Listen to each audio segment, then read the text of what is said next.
ذہنی صحت کے مسائل اور ان کا اسلامی حل۔ ایک کہانی۔ ایک چھوٹے سے گاؤں میں عائشہ نامی ایک لڑکی رہتی تھی جو اپنی نفاست، ذہانت اور خوش اخلاقی کی وجہ سے مشہور تھی۔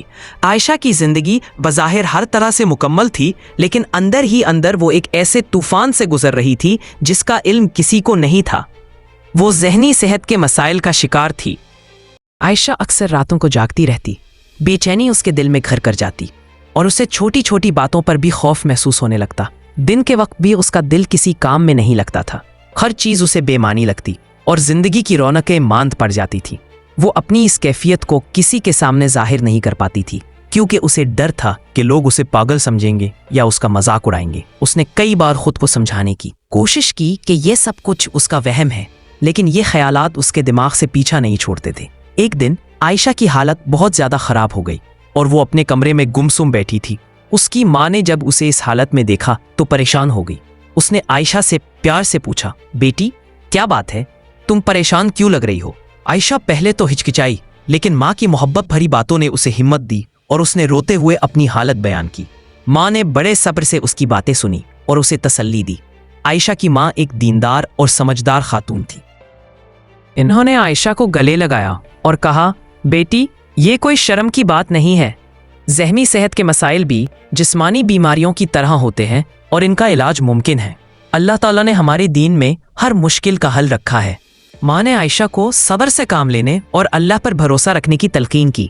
عائشہ کی ماں نے اسے اسلامی تعلیمات کی روشنی میں کچھ حل بتائے۔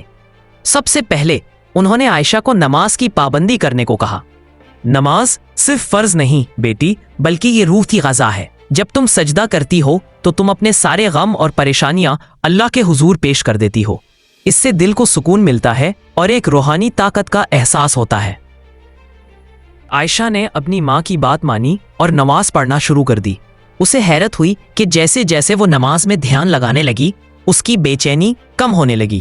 اس کے بعد ماں نے اسے قرآن پاک کی تلاوت کرنے کا مشورہ دیا۔ قرآن کریم صرف ایک کتاب نہیں، بلکہ یہ اللہ کا کلام ہے جو دلوں کو شفا دیتا ہے۔ جب تم قرآن پڑھتی ہو تو تمہارا تعلق اللہ سے مضبوط ہوتا ہے اور تمہیں سکون ملتا ہے۔ عائشہ نے باقاعدگی سے قرآن پڑھنا شروع کیا اور اس نے محسوس کیا کہ قرآن کی آیات میں ایک خاص قسم کی تسکین ہے۔ ماں نے عائشہ کو ذکر، اذکار اور دعاؤں کی اہمیت بتائی۔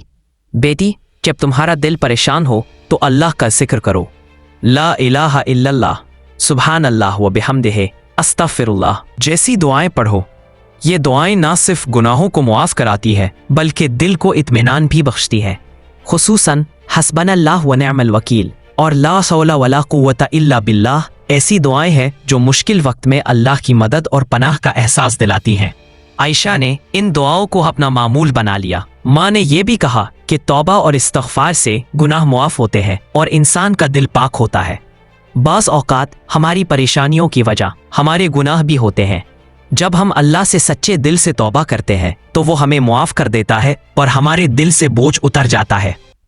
عائشہ نے اپنے تمام گناہوں کی توبہ کی اور اللہ سے معافی مانگی۔ ماں نے عائشہ کو یہ بھی سمجھایا کہ تکلف سے بچنا اور اپنی حیثیت کو قبول کرنا بھی ذہنی سکون کے لیے ضروری ہے۔ ہمیں دوسروں سے اپنی زندگی کا موازنہ نہیں کرنا چاہیے۔ ہر کسی کی اپنی آزمائش اور اپنی قسمت ہوتی ہے۔ اللہ نے ہمیں جو کچھ دیا ہے اس پر شکر ادا کرنا چاہیے۔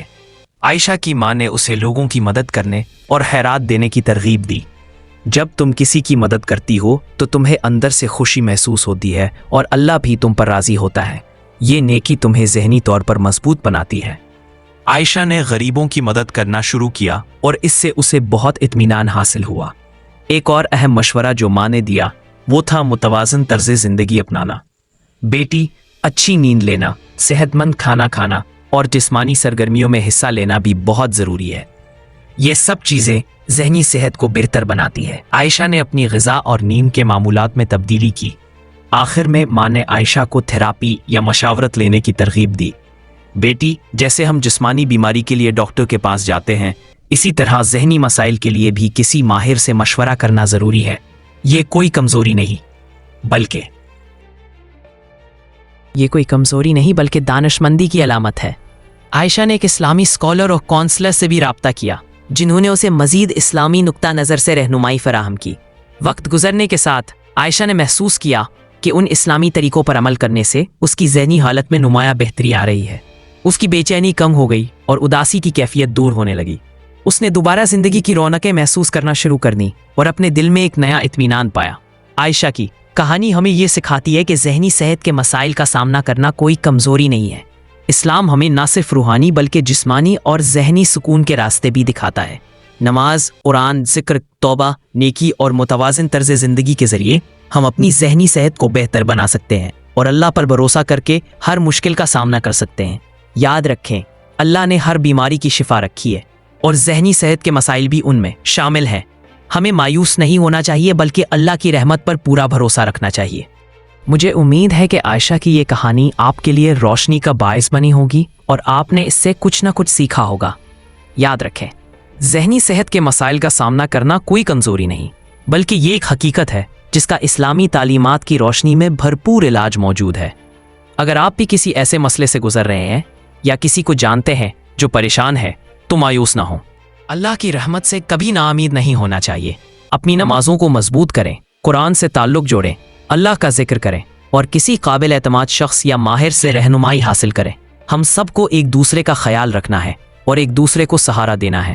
اگر آپ کو یہ کہانی پسند آئی ہو اور آپ محسوس کرتے ہیں کہ یہ کسی اور کے لیے مددگار ثابت ہو سکتی ہے تو اس ویڈیو کو ضرور لائک کریں، اپنے دوستوں اور پیاروں کے ساتھ شیئر کریں اور ہمارے چینل کو سبسکرائب کرنا نہ بھولیں تاکہ آپ کو ایسی مزید معلوماتی اور مفید ویڈیوز ملتی رہے۔